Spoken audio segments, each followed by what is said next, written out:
Welcome students to our YouTube channel. आज हम start करने जा रहे हैं क्लास 6 एसएसटी का सेकंड चैप्टर जो कि है ओशंस एंड कॉन्टिनेंट्स। इस चैप्टर में हम क्या क्या पढ़ेंगे? सबसे पहले देखिए हम ओशंस के बारे में पढ़ेंगे। ओशंस क्या होते हैं और वर्ल्ड में टोटल कितने ओशंस हैं। मरीन लाइफ क्या है, फ्लोरा क्या है, फौना क्या है, tsunami, oceans and disasters, continents in the world, land mass, distribution of water and land on the earth, islands क्या होते हैं, ओशंस एंड लाइफ। इन सभी टॉपिक्स के बारे में आप इस चैप्टर में पढ़ेंगे। तो चलिए स्टूडेंट्स स्टार्ट करते हैं हमारा सेकंड चैप्टर। हमारा पहला टॉपिक है ओशंस। अब ये जो इमेज आपके सामने है इस पे आपको क्या दिख रहा है? सबसे फैला हुआ कलर कौन सा आपको दिखाई दे रहा है? Blue, obviously. But what does it represent? इसका क्या मतलब है? ये ब्लू किस चीज़ को प्रेजेंट करता है? यस, ये पानी को रिप्रेजेंट कर रहा है यहाँ पर। तो इसका मतलब क्या है? हमारी अर्थ का सबसे ज़्यादा सरफेस किससे कवर है? पानी से। Actually 3/4 of the surface, 3/4 part जो है हमारा पानी से ही कवर्ड है पूरे अर्थ का। दैट इज़ वाई जब हम आउटर स्पेस से कोई भी इमेज क्लिक करी जाती है तो वो हमें ब्लू ही दिखाई देती है। इसीलिए कुछ एस्ट्रोनॉट्स ने इसे ब्लू प्लैनेट भी कहा है। Next line is imagine a huge never ending swimming pool filled with salty water. आप ऐसा इमेजिन करके देखिए, एक ऐसा स्विमिंग पूल है जो कि कहीं पर भी जिसका एंड नहीं है और वो सॉल्टी वाटर से फिल्ड है। तो वही एक ओशन की तरह आप समझ सकते हैं। It covers most of the earth and it is very deep in some places. कुछ प्लेसेस पे ये बहुत ज़्यादा डीप होता है और ये हमारे अर्थ का सबसे ज़्यादा पार्ट कवर करता है। The ocean holds most of the water available on the planet. हमारे प्लैनेट पर, अर्थ पर जितना वाटर अवेलेबल है सबसे ज़्यादा उसका हिस्सा ओशंस में ही पाया जाता है। But the sea water is salty and unfit for consumption. पर जो ये सी वाटर है ये बहुत ज़्यादा सॉल्टी होता है, इसमें बहुत ज़्यादा नमक पाया जाता है और ये कंजप्शन के लिए अनफिट होता है हमारे, क्योंकि हम इसे डेली यूजेस में या पीने के लिए तो यूज़ नहीं कर सकते, इसलिए ये हमारे कंजप्शन के लिए अनफिट होता है। Fresh water makes up a very small proportion of the planets water resources. जो फ्रेश वाटर होता है वो हमारे अर्थ पर बहुत ही कम मात्रा में पाया जाता है और उसके रिसोर्सेज भी बहुत कम होते हैं हमारे प्लैनेट पर। It is found in glaciers, rivers, lakes, in the atmosphere and also underground. ये हमारे ग्लेशियर्स पर, रिवर्स में, लेक्स में और हमारे एटमॉस्फेयर में पाया जाता है फ्रेश वाटर। और अंडरग्राउंड भी जो वाटर होता है वो भी फ्रेश ही होता है, जिसे हम ग्राउंड वाटर भी कहते हैं। On the world map in figure 2.3 we can observe 5 oceans. अब आप जो ये इमेज देख रहे होंगे इसमें हम देख सकते हैं 5 ओशंस हैं। कौन कौन से? The Pacific Ocean, the Atlantic Ocean, the Indian Ocean, Southern और Antarctic Ocean and the Arctic Ocean. ये हमारे 5 ओशंस हैं और ये उसी सीरीज में लगे हुए हैं बड़े से छोटे की तरफ। सबसे बड़ा जो हमारा ओशन है वो है द पैसिफिक ओशन, फिर अटलांटिक ओशन, फिर इंडियन ओशन, साउदर्न और अंटार्कटिक ओशन और आर्कटिक ओशन। सबसे लास्ट में आता है Arctic Ocean. It is clear from the map that they are not really separate. ये आपको इस मैप से क्लियर हो गया होगा कि ये जितने भी ओशंस हैं ये सेपरेट नहीं हैं। Sea water constantly flows across different oceans. ये एक ओशन से दूसरे ओशन तक कॉन्स्टेंटली फ्लो करते रहते हैं। इनका कोई सेपरेशन की कोई ऐसी लाइन नहीं है जहाँ से आप कह सको, क्योंकि अर्थ पर हमारे जो लैंड वाला पार्ट है उसमें तो आप कह सकते हो कि यहाँ से ये बाउंड्री स्टार्ट हो गई है और यहाँ से दूसरा कंट्री स्टार्ट हुई है या दूसरा स्टेट स्टार्ट हो गया है। बट ओशंस के लिए ऐसा नहीं है। ये ओशन का वाटर कॉन्स्टेंटली एक दूसरे के साथ फ्लो करता रहता है। अब नेक्स्ट हमारा टॉपिक है मरीन। मरीन क्या होता है? ये वर्ड शायद आपने पहले सुना भी हो, शायद ना भी सुना हो। इसका जो एक डेफिनेशन है वो हम कह सकते हैं रिलेटेड टू और found in the ocean and seas. मतलब ऐसी कोई भी चीज़ जो कि ओशन से रिलेटेड है या समुद्र से रिलेटेड है और जो इनमें पाई जाती है, ओशंस एंड सीज में। Many plants and animal species can be found across multiple oceans. बहुत तरीके के प्लांट्स और एनिमल्स हमें इन ओशंस में मिल जाते हैं, जिन्हें ही हम मरीन प्लांट या फिर मरीन एनिमल बोलते हैं। What is flora?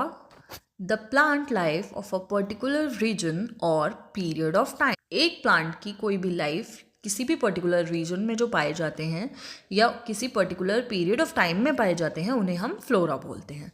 The marine flora includes tiny plants called algae and all kinds of seaweeds. जो मरीन फ्लोरा होता है उसमें क्या क्या आ जाते हैं आपके? ऐसे छोटे छोटे प्लांट्स जो कि एल्गी की तरीके के होते हैं और सभी तरीके के सीवीड्स वीड्स हम उन्हें बोलते हैं जो कि अनवांटेड प्लांट्स होते हैं जो अपने आप ग्रो कर जाते हैं हमारी मिट्टी में भी, अगर आपने देखा हो तो। उसी तरीके से जब सी में कोई भी समुद्र में किसी भी ओशन में जब ये वीड्स उग जाती हैं तो उन्हें हम सी वीड्स बोलते हैं। तो हर तरीके की सी वीड्स और एल्गे आपका फ्लोरा में आते हैं। Next topic is fauna. What is fauna?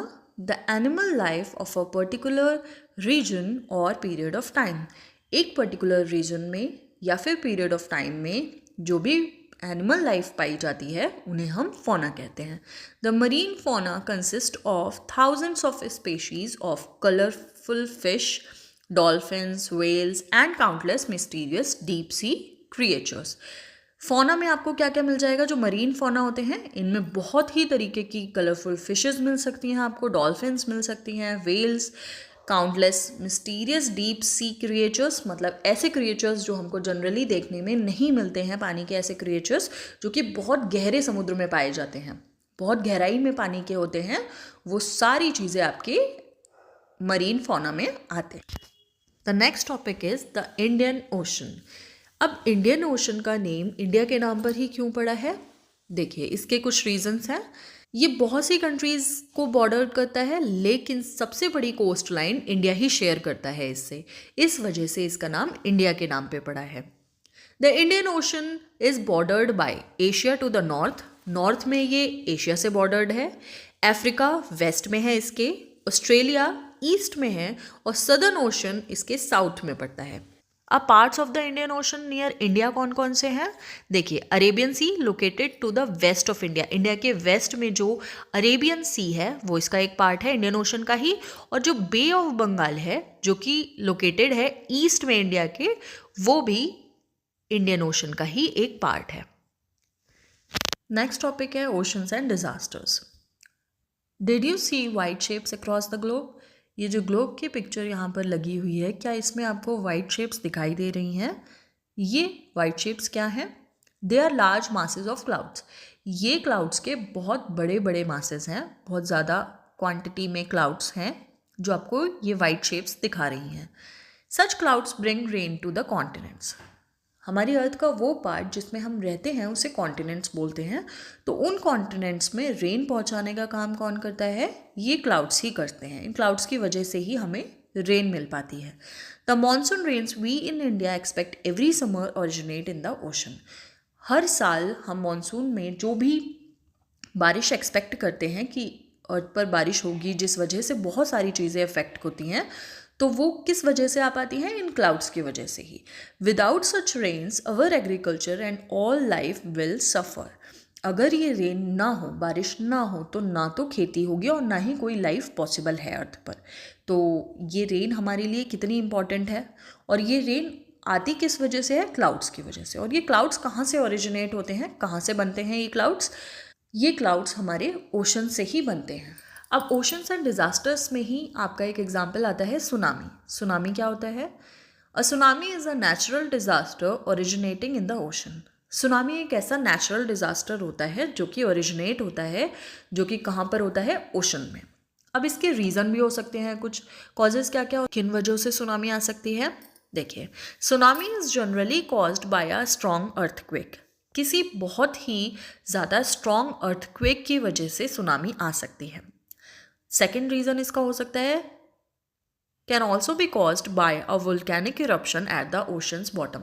हमारे ओशन के बॉटम में वोल्केनिक इरप्शन की वजह से भी सुनामी आ सकती है। वोल्केनिक इरप्शन से मीनिंग यहाँ पर है, देखिए हमारी अर्थ में बहुत ज़्यादा एनर्जी एंड हीट होती है अर्थ के बॉटम में, तो वो हीट और एनर्जी जब बाहर निकलने की कोशिश करती है तो उसे ही वोल्केनिक इरप्शन बोलते हैं। अब इसके इम्पैक्ट क्या क्या हो सकते हैं? देखिए, tsunamis are huge and powerful waves. ये एक ऐसी वेव्स होती हैं जो बहुत बड़ी और बहुत ज़्यादा ताकतवर होती हैं। They can travel thousands of kilometres, जो बहुत दूर दूर तक जा सकती हैं ट्रैवल करके।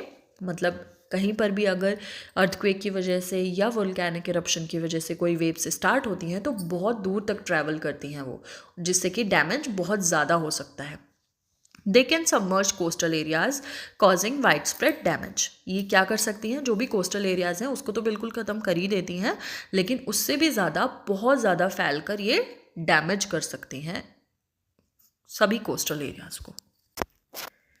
नेक्स्ट स्लाइड है स्टूडेंट्स हमारी case study 2004 Indian ocean tsunami. Indian ocean में जो सुनामी आई थी 2004 में, उस इवेंट के बारे में हम इसमें पढ़ेंगे। अगर इवेंट समरी की बात करें तो इसकी डेट थी, एग्जैक्ट डेट थी 26 दिसंबर 2004, और इसका रीज़न क्या था, undersea earthquake in Indonesia. Indonesia में समुद्र के अंदर कोई अर्थक्वेक आया था जिसकी वजह से इसकी वेव्स ट्रिगर हुई, और वो ट्रिगर होके आसपास के एरियाज़ में, इंडियन ओशन से लगे हुए जो भी एरियाज़ थे उनमें सुनामी ने अपना असर डाला। तो इसके अफेक्टेड एरियाज़ क्या क्या थे? देखिए, इंडिया में तो इसने अंडमान एंड निकोबार आइलैंड, तमिलनाडु और केरला को अफेक्ट किया था, और इसके अलावा इसने 13 और नेशंस को भी अफेक्ट किया था। इस सुनामी की वजह से बहुत ज़्यादा प्रॉपर्टी और इंफ्रास्ट्रक्चर का डैमेज भी हुआ था, जिसमें बहुत से लोगों ने अपनी लाइफ्स भी खो दी थी। ऑलमोस्ट 2 लाख से ज़्यादा लोगों ने अपनी लाइफ खो दी थी इस सुनामी की वजह से। Next topic is tsunami preparedness. Tsunami को रोका नहीं जा सकता है, पर इसका पता ज़रूर लगाया जा सकता है कि हाँ ये आ सकती है। कुछ ऐसे साइंस होते हैं जिनकी वजह से इनको डिटेक्ट करा जा सकता है कि इन कोस्टल एरियाज़ में सुनामी आ सकती है। कोस्टल एरियाज़ तक पहुँचने से पहले कुछ ऐसे साइंस होते हैं जिनको हम पहचान कर ये पता लगा सकते हैं कि सुनामी आ सकती है। उसके लिए एक सिस्टम डेवलप किया गया है जिसको इंडिया और भी कई कंट्रीज़ ने कोलैबोरेट करके डेवलप किया है। इसको हम Indian ocean tsunami warning system बोलते हैं, जो ये डिटेक्ट करती है या वो उन अर्ली साइंस को बताती है हमें जिनकी वजह से हम पता कर सकें कि इन एरियाज़ में, इन कोस्टल एरियाज़ में सुनामी आ सकती है। इसका काम बेसिकली हमको अलर्ट करना होता है, जिससे जो भी हमारे लॉसेस हैं प्रॉपर्टी के, इंफ्रास्ट्रक्चर के या पीपल लाइव्स के, उनको कम से कम किया जा सके। जितनी जल्दी ये डिटेक्ट हो जाएंगे, ये साइंस पता चल जाएंगे, उतनी जल्दी हम उन चीज़ों को कम करने के लिए कोई भी प्रयास कर सकते हैं या कोशिश कर सकते हैं। कंट्रीब्यूशन इंडिया का भी है इसमें अर्ली वार्निंग सिस्टम में, और भी बहुत सी कंट्रीज़ ने मिलकर इसको डेवलप किया है, इसको सेटअप किया है। NDMA, national disaster management authority, as per it's name ये क्या करती है, डिज़ास्टर्स को मैनेज करती है। ये इंडिया की एक एजेंसी है जो कि रिस्पॉन्सिबल है सभी तरीके के डिज़ास्टर्स को मैनेज करने के लिए, including tsunami. NDMA operates both before and after disaster. किसी भी डिज़ास्टर से पहले और डिज़ास्टर के बाद, दोनों में ये ऑपरेट करती है, दोनों में काम करती है। उसकी तैयारी के लिए हर तरीके के डिज़ास्टर के लिए ये तैयारी रखती है, और कोई डिज़ास्टर बाय चांस हो जाता है तो उसके लिए भी ये रिस्पॉन्सिबल रहती है उसको मैनेज करने के लिए। इसका मेन गोल क्या रहता है, प्रोटेक्ट करना लाइफ्स को एंड प्रॉपर्टी को, किससे, from the effects of disaster. Disaster से होने वाले जो भी प्रभाव पड़ते हैं, जो भी इफ़ेक्ट होते हैं, उनसे बचाने के लिए, प्रोटेक्ट करने के लिए ये काम करती है। इसका मेन काम क्या रहता है, फॉर्मुलेट करना, पॉलिसीज़ बनाना, प्लान्स बनाना और गाइडलाइंस जारी करना। कोई भी डिज़ास्टर हो जाने पर उसके बाद उस डिज़ास्टर से होने वाले इफ़ेक्ट्स को कैसे मैनेज करना है, कौन सी पॉलिसीज़ को फॉलो करना है, कौन से प्लान फॉलो करने हैं, इसके लिए कौन ऑपरेट करता है, NDMA, national disaster management authority. Balance of oceans. Oceans हमारे लिए कितने इंपॉर्टेंट हैं, ये तो इसी बात से पता चलता है कि जो वाटर साइकिल है जिस पर हम डिपेंड करते हैं वो ओशन से ही स्टार्ट होता है। अगर ओशंस नहीं होंगे तो बारिश नहीं होगी, और बारिश नहीं होगी तो खेती नहीं होगी, और खेती नहीं होगी तो हमें खाना नहीं मिल पाएगा, जो कि हमारी लाइफ का एक सबसे इम्पॉर्टेंट पार्ट है। तो इम्पॉर्टेंस ऑफ ओशंस तो आपको सबसे ज़्यादा इसी बात से पता चल रही है। इसके अलावा कौन से पॉइंट, देखिए, वर्ल्ड ओशन डे हम मनाते हैं ताकि हमें पता चल सके, हमें याद रहे कि हमारी लाइफ में ओशंस की कितनी इंपॉर्टेंस है। वो यूनाइटेड नेशन ने डेजिग्नेट जून 8 एज वर्ल्ड ओशंस डे। इस दिन जून 8 को हम मनाते हैं वर्ल्ड ओशन डे, ताकि हम याद रख सकें कि ओशंस हमारी लाइफ के कितने इंपॉर्टेंट पार्ट हैं। रोल ऑफ ओशंस क्या है? Oceans act as the lungs of our planet. हमारे प्लैनेट अर्थ के लंग्स किनको बोला जाता है? ओशंस को। तो ये मेजर सोर्स भी हैं फूड के और मेडिसिन के भी। कुछ ऐसी चीज़ें हैं जो सिर्फ ओशंस में ही पाई जाती हैं जिनसे मेडिसिन बन सकती है। तो ये फूड भी प्रोवाइड करते हैं। सी फूड पे बहुत से लोग डिपेंड रहते हैं, कोस्टल एरियाज़ में भी, इसके अलावा भी। तो ये बहुत ही तरीके से हमारे लिए इम्पॉर्टेंट है। हमारे बायोस्फीयर का बहुत ही ज़्यादा एक क्रिटिकल पार्ट है जिसे हम अपने से अलग नहीं कर सकते। ओशनिक पोल्यूशन, देखिए, oceans are polluted by human activity. हमारी एक्टिविटीज़ की वजह से ही ओशंस पोल्यूटेड होते हैं। Millions of tons of plastic waste are thrown into the ocean annually, harming marine life. क्या होता है? हम millions of tons of plastic waste फेंकते हैं हर साल एनुअली। किसमें? ओशंस में। जिसकी वजह से क्या होता है, जो मरीन लाइफ है, मरीन पानी में जितनी भी तरीके की लाइफ्स होती हैं, एनिमल्स हो गए, प्लांट्स हो गए, ये सबको इफ़ेक्ट करता है, सब पे बहुत ही ज़्यादा बुरा प्रभाव डालता है। Various other forms of pollution also threaten the marine environment. जो मरीन इन्वायरमेंट है उसको और भी बहुत से तरीक़ों के जो हमारे वेस्ट होते हैं या बहुत ही टाइप से हम पोल्यूशन जो करते हैं वो मरीन लाइफ को बहुत ज़्यादा इफ़ेक्ट कर रहा है। ओवर फिशिंग, कहीं कहीं एरियाज़ में ओवर फिशिंग भी होती है, बहुत ज़्यादा फिशिंग करी जाती है, बहुत सारे जिसकी वजह से मरीन लाइफ डिक्लाइन होती चली जा रही है, घटती चली जा रही है एक्सेसिव फिशिंग की वजह से। और बहुत से ऐसे टाइप ये हमारी कलेक्टिव रिस्पॉन्सिबिलिटी है कि हम पोल्यूशन को होने से रोकें। It is our collective responsibility to protect oceans for the future of the planet and humanity. Planet के लिए भी हमारे लिए अच्छा है कि हम उसको बचा के रखें, उसको ज़्यादा पोल्यूटेड ना करें, और हमारी ह्यूमैनिटी के लिए भी ज़रूरी है कि आगे आने वाली जनरेशन के लिए भी हम इन चीज़ों को संभाल के चलें, पोल्यूशन कम से कम करें। तो ये हमारी कलेक्टिव रिस्पॉन्सिबिलिटी है। Next is oceans are essential for the earth's water cycle. ये मैंने आपको स्टार्टिंग में ही बताया था इस स्लाइड के कि ओशंस इंपॉर्टेंट सबसे ज़्यादा किस लिए रखते हैं? हमारी अर्थ की वाटर साइकिल के लिए। अगर ये ना हो तो इनकी वजह से रेन नहीं होगी, और अगर रेन नहीं होगी तो हमारी एग्रीकल्चर नहीं चलेगी और हमें खाना नहीं मिल पाएगा। तो अगर ये ना हो ओशंस तो इसके बिना हमारी जो अर्थ है वो किस में कन्वर्ट हो जाएगी? डेजर्ट में, एक रेगिस्तान बन जाएगी।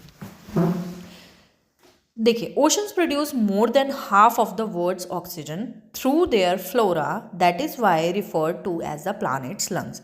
अब प्लैनेट का लंग्स क्यों बोलते हैं इन्हें? जैसे मैंने अभी पहले बताया था आपको कि इसे हमारे अर्थ के लंग्स बोला जाता है। क्यों बोला जाता है? क्योंकि ये हाफ पूरे वर्ल्ड में जितनी ऑक्सीजन है उससे आधे से ज़्यादा कहाँ से आती है? ओशंस की वजह से। ओशंस में जो फ्लोरा होते हैं, फ्लोरा मैंने आपको बताया था, एक डिफ़ाइन किया था इस टर्म को। फ्लोरा क्या होते हैं? जितनी भी लाइफ्स आपके ओशंस में पाई जाती हैं, जो प्लांट्स की फॉर्म में होती हैं, वो हमें ऑक्सीजन प्रोवाइड करती हैं, जिसकी वजह से हमारे लंग्स बोला जाता है ओशंस को। Historically, oceans and seas have been used for migration, trade, military campaigns and fishing. जो हम हिस्ट्री अगर पढ़ते हैं तो हमारी जो ओशंस हैं उनको किस लिए देखा जाता है? ओशंस एंड सीज को यूज़ किया जाता था माइग्रेशन के लिए। माइग्रेशन होता है एक प्लेस से दूसरे प्लेस पर जाने के लिए।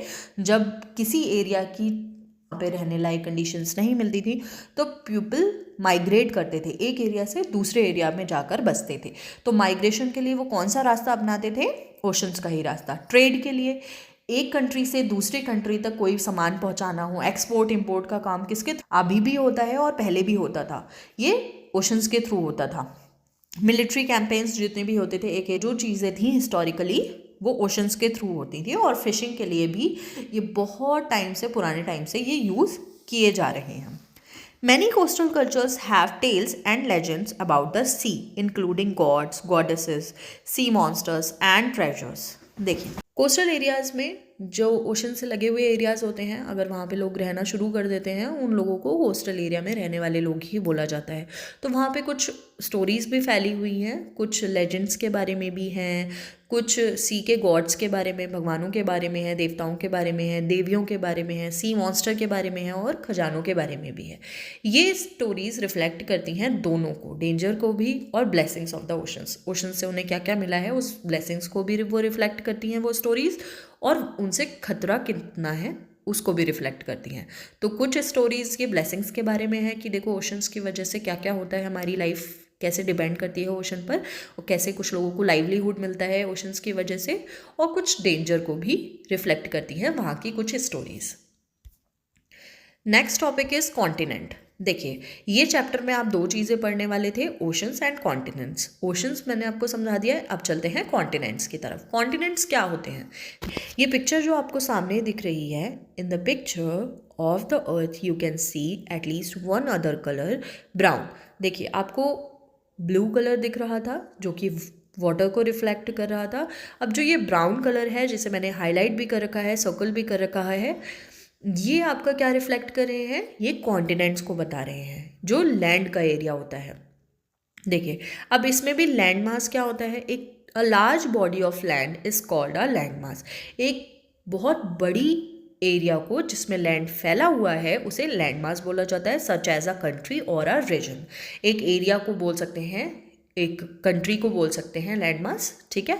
नेक्स्ट आ जाता है हमारा कॉन्टिनेंट होता क्या है। अब देखिए a large continuous expense of land is called a continent. बहुत ज़्यादा जगह पे फैला हुआ एक कंटिन्यूअस लैंड, मतलब चलता रहता है एंड लैंड का, कहीं पर जहाँ पर एंड ना हो उसको पूरे को एक कॉन्टिनेंट बोला जाता है। एग्जाम्पल में इसके क्या हो सकते हैं? एशिया, अफ्रीका एंड यूरोप, ये कॉन्टिनेंट्स के नेम हैं।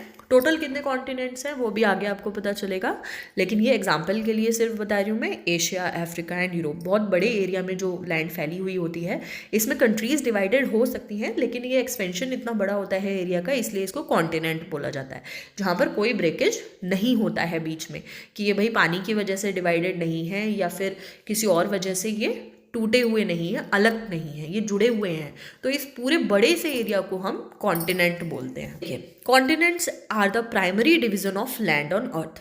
क्या होते हैं ये? प्राइमरी डिवीजन होते हैं लैंड का अर्थ पर। अर्थ भी बहुत तरीकों से डिवाइडेड है। देखिए किससे डिवाइड होते हैं? ओशंस से। ओशंस से ये लैंड के पार्ट्स डिवाइड होते हैं, बीच बीच में ओशंस आ जाते हैं। तो ये किसकी वजह से डिवाइडेड है? वाटर बॉडी की वजह से। और प्राइमरी डिवीज़न जो लैंड का होता है वो कॉन्टिनेंट्स में बांट रखा है हमने, कि ये यहाँ से यहाँ तक जो एरिया है जो वाटर बॉडी से बटा हुआ है, ये एक कॉन्टिनेंट, फिर दूसरा कॉन्टिनेंट, इस टाइप से कॉन्टिनेंट्स बटे हुए हैं। There are 7 major continents in the world which are separated by large water body.